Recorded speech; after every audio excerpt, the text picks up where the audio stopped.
भक्ति क्या है? भक्ति भक्त और भगवान को जोड़ने का कार्य करती है। अगर आपके हृदय में भक्ति है तो भगवान एक दिन आके विराजमान हो जाएंगे। अगर भक्ति से शून्य हो तो भगवान की कभी प्राप्ति नहीं हो सकती, क्योंकि भक्ति प्रियो माधवा, भगवान भक्ति से प्रेम करते हैं। तो जीवन में चाहे श्रवण भक्ति हो, चाहे सख्य भक्ति हो, चाहे स्मरण भक्ति हो, जो भी हो, नवदा भक्तियों में अर्थात 9 प्रकार की भक्तियों में एक प्रकार की भक्ति भी यदि मनुष्य के जीवन में है तो उससे उसका उद्धार हो जाएगा। तो कुछ जीवन में करो या ना करो, लेकिन एक प्रकार की भक्ति को जरूर अपना लो। माता शबरी की सभी ने कथा को सुना हुआ है, शबरी की कथा को सभी ने सुना है। जब राम जी उनसे मिलने के लिए गए तो राम जी ने उनको नवदा भक्ति प्रदान की, नवदा भक्ति सुनाई है और उनसे एक ही बात कही कि हे माते, जाति से हमें कोई मतलब नहीं है, व्यक्ति से हमें कोई मतलब नहीं, किस जाति का, किस मजहब का है, किस धर्म का है, हमें मतलब नहीं है। मानो एक भक्ति का नाता, मैं एक भक्ति का नाता मानता हूं। कोई किसी भी पंथ का हो, किसी भी धर्म का हो, अगर मेरी भक्ति है उसके हृदय में तो मैं प्रसन्न होता हूं, मैं दर्शन देता हूं, मैं कृपा करता हूं। शबरी मैया से कहा था और कहा, ये माते, आपके जीवन में एक प्रकार की भक्ति नहीं है, आपको 9 प्रकार की भक्तियां आती हैं। प्रथम भक्ति संतन कर संगा और दूसरी रतिवम कथा प्रसंगा। राम जी कह रहे हैं पहली भक्ति संतों का संग। संतों का संग यहाँ पे इसलिए कह रहे हैं राम जी, क्योंकि संतों के सानिध्य में ही हमको कथा वार्ता सुनने को मिलती है, क्योंकि सत्संग संतों के सानिध्य में ही फलीभूत होता है। ये कथा कीर्तन कौन करता है? भाई संत जन ही तो करते हैं, उन्हीं के हमें चरणों के में बैठकर ही तो सुनने को मिलता है। तो इसलिए कह रहे पहली भक्ति संतों का संग और दूसरी भक्ति मेरी कथा से प्रेम। और कथा से प्रेम तो तभी होगा जब आप सुनोगे, कथा से प्रेम तो तभी होगा जब उनके गुणों को समझोगे, तभी होगा, इससे पहले नहीं होगा। कि जब आप ये सुनोगे कि जो भगवान को मारने के लिए आई, कौन आई? पूतना, कालकूट नाम का विष वक्षस्थल पर लगा के आई भगवान को मारने के लिए, तो भगवान ने उसको भी अपनी माँ बना लिया, अपनी माँ की गति प्रदान की। अहो बकीयम स्तन कालकूटम। इस संसार में इतना बड़ा कोई दयालु है? कोई बता सकता है कि अपने शत्रु को भी अपनी माँ बना ले, अपने शत्रु को भी वो माफ कर दे? रावण को ऐसे ही भगवान ने नहीं मार दिया, 4 बार संदेशा भेजा। एक ही बात राम जी कहते थे, जब जब हनुमान जी ने कहा कि प्रभु मैं जाके देख आया हूं, वो मानने वाला नहीं है, रावण मानने वाला नहीं है, वो आपके नाम से द्वेष करता है। राम का नाम लंका में बैन है, कोई ले ही नहीं सकता है।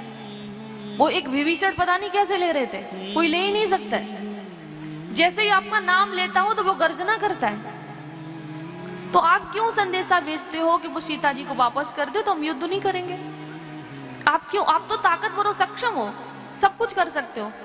राम जी ने एक ही बात कही कि मतलब शत्रु विनाश से बच जाए और अपना भी काम हो जाए।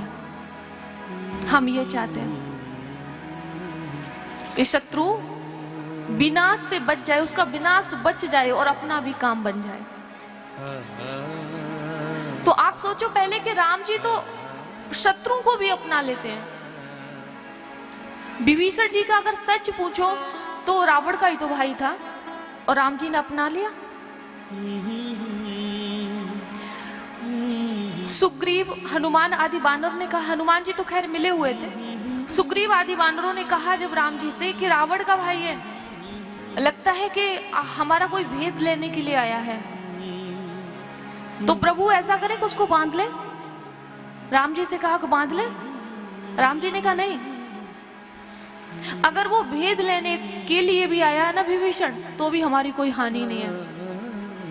अगर वो शरणागति के लिए आया तो दिल से लगा लूंगा, हृदय से लगा लूंगा, और अगर भेद लेने के लिए आया है तो भी हमारी कोई हानि नहीं है। राम जी ने ये कहा था। तो मेरे कहने का भाव है, मेरे कहने का अर्थ ये है कि जो शत्रुओं को अपना लेते हैं, जो आप उनके पास आओ ना आओ वो स्वयं जाकर कृपा करते हैं। केवट जी पे की, माता शबरी पे की, क्यों की? इसलिए की कि उनके जीवन में कोई ना कोई भक्ति रही होगी, इसलिए की। गुरु के वाक्य पे भरोसा किया माता शबरी ने। उनके गुरु कौन थे? मतंग ऋषि।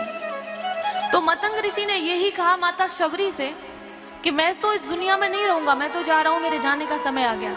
लेकिन शबरी तुम ये वन और ये कुटिया मत छोड़ना। जैसे तुम आज राम राम कर रही हो ना, ऐसे जीवन भर करते रहना। ये मेरा वचन है कि एक दिन राम स्वयं चलकर आएंगे तुम्हें दर्शन देने के लिए। और राम जी आए, क्योंकि उन्होंने गुरु के वचनों पे भरोसा किया। राम जी चल के आए। तो ऐसे ही अगर गुरु के वचनों पे हमें भरोसा होगा, संत जनों की वाणी पे भरोसा होगा, शास्त्र की भाषा पे हमें भरोसा होगा, शास्त्र की वाणी पे हमें भरोसा होगा, तो एक दिन राम जी की कृपा हम पर जरूर होगी। और हम कृपा ही तो चाहते हो, और चाहते क्या है? और सब तो इस संसार में आप खुद बना लेते हो। बस एक कृपा से ही तो वंचित होते, धन आप खुद कमा लेते हो। वो बात एक अलग है कि भगवान ने दिमाग ना दिया होता, भगवान ने हाथ पैर ना दिए होते तो कर्म नहीं कर पाते। वो बात एक अलग है। आज क्या है ना कि भगवान का हम धन्यवाद नहीं करते हैं। हम कितनी भी ऊंचाइयों को छू लें लेकिन भगवान का धन्यवाद नहीं करते। हमको लगता है कि इसमें हमारा ही परिश्रम है। ऊंचाई को छूने के लिए बुद्धि चाहिए, बल चाहिए, विवेक चाहिए, और वो बुद्धि, वो विवेक, वो बल ईश्वर ही देने वाले हैं। वो न दें तो हमारी खुद की ताकत नहीं है कि हम कहीं भी पहुंच सकें।